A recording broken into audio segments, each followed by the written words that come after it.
Hello friends, आज की video में हम बात करने वाले हैं किसी भी संख्या को बाइनरी संख्या में हम कैसे बदलते हैं। देखिए सबसे पहले आपको ये पता होना चाहिए, जब हम बाइनरी संख्या में किसी भी संख्या को बदलते हैं तो उसमें हमारे पास दो ही संख्याएं आती है। एक तो हमारे पास आता है 0 और एक होता है 1। हमारे पास जो भी आपका आंसर आएगा वो किस चीज़ में आएगा, हमारे पास 0 और 1 में ही आता है। देखिए हमने क्या करा, अपने पास से कोई संख्या ली, क्या ले लिया हमने 13 को हमें क्या करना, बाइनरी संख्या में बदलना है इसे। देखिए किस तरह से हम बदलते हैं। हमने सबसे पहले क्या करा, 1 लिखा। अब 1 का दुगुना करा, कितना हो गया हमारे पास 2। इसी तरह से 2 का दुगुना करेंगे कितना हमारे पास 4। 4 का दुगुना करेंगे कितना होगा हमारे पास 8। 8 का दुगुना करेंगे क्या होगा हमारे पास 16। अब देखिए 16 जो आया हमारे पास ये इस 13 से बड़ा है हमारे पास, ठीक है। तो हम इसे क्या करेंगे, कैंसिल कर देंगे, यानी कि इसे हम छोड़ देंगे, क्योंकि हमें जो भी संख्या ली जानी इस संख्या से छोटी ली जानी जिसको हमें लिखना है। अब देखिए ये जो संख्या है 1, 2, 4, 8, इन संख्याओं में से आपस में कोई संख्याएं जोड़ करके हम क्या बनाते हैं 13, यानी कि जिस संख्या को हमें लिखना वही योगफल में हम बनाना है।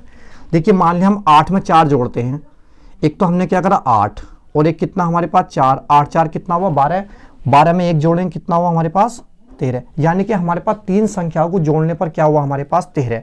अब जिन संख्याओं को जोड़ने पर हमारे पास संख्या बन के आ रही है ये वाली 13, तो उसके नीचे हम क्या लिखेंगे 1, ठीक है। तो यहाँ हमारे पास 1 आएगा।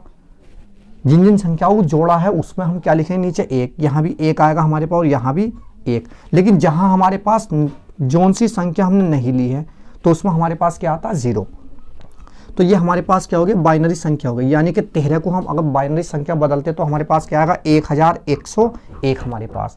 लेकिन इसकी हमारे पास दूसरी विधि भी है। देखिए इससे आगे प्रश्न देखते हैं। देखिए मान लिया आपका हमने क्या लिया इसमें, देखिए आपके हमने इसमें ले लिया, मान लिया 29 ले लो आपका, क्योंकि इससे बड़ी संख्या ली आपका हमने। अब इसे बदल करिए किस तरह से हम बाइनरी संख्या बदलेंगे। तो देखिए हम क्या करेंगे इसमें, इसी तरह से करेंगे। दूसरी विधि है हमारी, सबसे पहले लिखा हमने 2 की घात 0, ठीक है। फिर लिखा हमने 2 की घात 1, फिर लिखा 2 की घात 2, फिर लिखा हमने 2 की घात 3, फिर लिखा हमने 2 की घात 4, फिर लिखा हमने 2 की घात 5।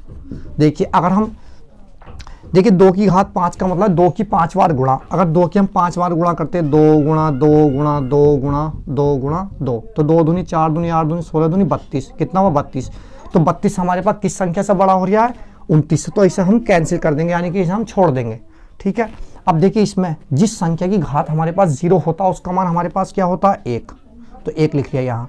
इसी तरह से 2 की घात 1 का मतलब क्या हुआ 2 हमारे पास, यहाँ 2 की घात 2 का मतलब क्या हुआ 4, और 2 की घात 3 का मतलब क्या हुआ 8, और 2 की घात 4 का मतलब हुआ हमारे पास 16। यानी कि जैसा हम मैंने पहला सवाल कराया था उसमें 1 लिया, 1 का दुगुना करा 2, 2 का दुगुना कितना 4, 4 का दुगुना 8, 8 का दुगुना 16 करा हमने, और 16 का दुगुना करते कितना 32 हो गया हमारे पास। तो 32 हम छोड़ देंगे क्योंकि हमारे पास 32 29 से बड़ा है। अब देखिए वही नियम लगाएंगे इसमें हम कि इन संख्याओं में हम जोड़ करके क्या संख्या बनाते हैं 29 के 29 हमारे पास कैसे बनेगा। देखिए एक तो हमने ले लिया 16, 16 और 8 कितना हो गया हमारे पास 24, 24 हो गया। 24 में 4 जोड़ा कितना हो गया हमारे पास 28, और 28 में अगर 1 जोड़े कितना होगा हमारे पास 29।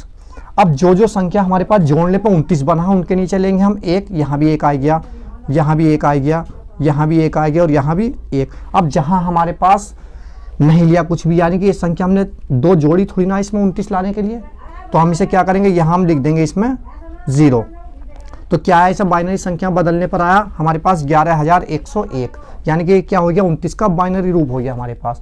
देखिए जो छोटी छोटी बातें होती है अक्सर ये कंपटीशन के एग्जाम जितने भी होते हैं उसमें कोई ना कोई प्रश्न पूछा जाता है इसमें से, लेकिन स्टूडेंट्स को किसी को जल्दी से पता नहीं होता। अब देखिए एक और देख लेते हैं इससे आगे, यानी कि देखिए अब इस तरह से देख लेते हैं हम। आपका हमने क्या ले लिया 91 ले लेते हैं। देखिए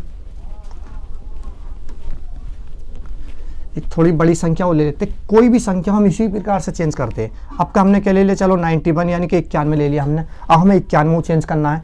देखिए सबसे पहले हमने क्या लिखा 1, 1 का दुगुना कितना 2, 2 का दुगुना कितना 4, 4 का दुगुना कितना 8, 8 का दुगुना कितना 16, 16 का दुगुना कितना 32, 32 का दुगुना कितना हमारे पास 64। अब 64 का दुगुना करते कितना होगा हमारे पास 128, लेकिन हमारे पास 128 किस संख्या से बड़ा 91 से, तो हम क्या करेंगे 128 को छोड़ देंगे, ठीक है। अब देखिए अब इन्हीं संख्याओं में से जोड़ करके हमें क्या निकालना 91 कैसा होगा। देखिए अगर हम क्या करते हैं 64 में 32 जोड़ते कितना हो रहा है 96, तो 96 तो हमारे पास इससे ज़्यादा हो रहा, तो एक तो 64 ले लो। 32 हमारे पास नहीं लेंगे क्योंकि इन दोनों जोड़ने पे इससे फालतू हो रहा है हमारे पास 91, जबकि हमें इन संख्याओं में से देख करके 91 बनाना कि 91 हमारे पास किस तरह से बनेगा। तो देखिए इसे छोड़ देंगे। अब हम क्या करते हैं 64 में 16 जोड़ते हैं, मान लिया तो कितना हो गया हमारे पास 64 और 16 हो गया हमारे पास 80। कितना और चाहिए हमें 11, यानी कि 91 है। तो 11 में क्या करो, एक तो ये जोड़ लो हमारे पास 8 और 2 ये हो गया हमारे पास 10 और एक ये हो गया हमारे पास 11। देखो हम क्या करेंगे 64 16 8 2 1, अगर इन संख्याओं को हम जोड़ते तो कितना हो रहा है हमारे पास 91।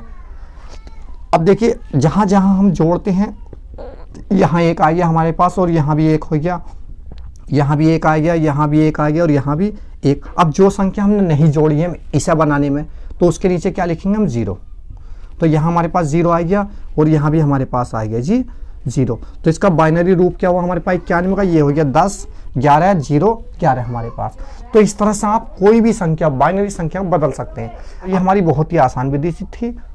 अब आपको जो मैं इससे अगली वीडियो में बताऊंगा वो बताऊंगा मैं आपको कि जो बाइनरी नंबर होते हैं, संख्या होती है हमारे पास, इसे हम डेसिमल नंबर में यानी कि दशमलव संख्या किस तरह से हम बदलते हैं। तो आज की वीडियो यहीं समाप्त होती है, नेक्स्ट वीडियो में आपसे मिलते हैं।